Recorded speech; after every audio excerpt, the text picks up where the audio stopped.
When we began the project, we were working off a concept that didn't include a color scheme. Now, when working in a production environment, you may get art direction changes late into the project. In this lesson, we've gotten a colored concept to work off of this time, and I really want to show you how flexible and organic Painter is when accommodating art changes. Here's our original concept and our colored concept side by side. Now, I've gone ahead and created a new color swatch based off of this new scheme. So let's jump back into Painter and go ahead and create these changes. So I'll make my way to the base paint folder and change the base color of the paint layer to an orange tone. I'll add a bit of metalness and lower the roughness just to give a bit more of a shine in the render. Onto our striping layer, this will be more of a white base color, and I'll lower the height of the grunge layer so we can pick up more highlights as the light rolls over. We'll desaturate and darken our glossy paint layer, remove the metalness completely, and lower the roughness. Moving on to the dirt, I'll simply increase the opacity of the dirt top layer. So our new concept had a darker paint in conjunction with our orange. What we can do here is make a copy of our paint layer by right-clicking and hitting duplicate, and I'll name this Paint 2.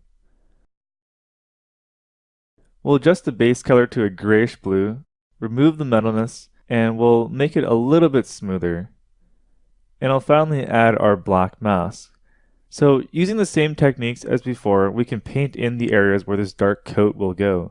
I'll work my way around the front first, and I'll use the Shape Brick Alpha on my brush with symmetry enabled. I'll make use of the Polygon Fill tool to do the bulk of the other work by selecting areas in the front, the sides, and finally on the back engine section.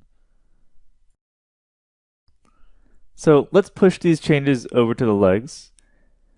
First, I'll rename the entire folder to Big Eye Orange, and I'll right-click on the folder and create our new smart material.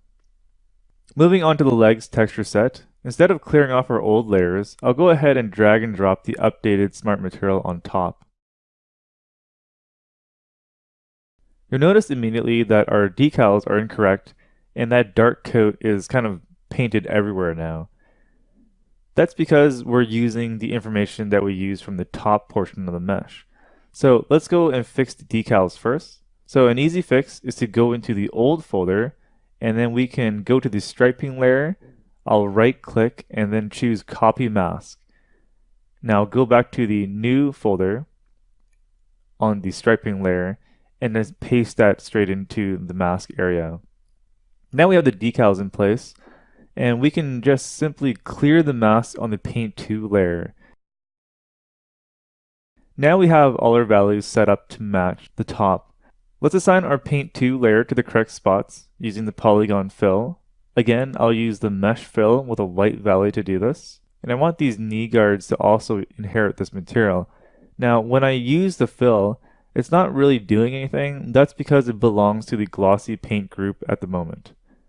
So let's go to the Glossy Paint folder. I'll add a paint effect and choose the Polygon Fill by hitting 4, and I'll Mesh Fill with a black value this time. So as I'm doing this, they're kind of turning into the old green material. So what I'll need to do is add them to our new base paint selection. So I'll move to the base paints folder, again using the paint effect, this time using Mesh Fill with a white value.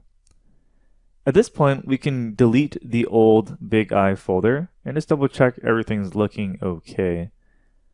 Now, just to make the leg area a little bit more unique than the top, we can change our glossy paint to a bare metal by dragging an iron rough into the folder. And I'll just darken the value slightly. So with just a few clicks and slider adjustments, we can quickly create a different look for the mech. So I really wanted to point out that art in itself is a very organic process, and Substance Painter allows you to work in this very organic way, which is really nice. Now that we're matched up with the new concept, in the next lesson we'll finish off the texture by doing some final adjustments.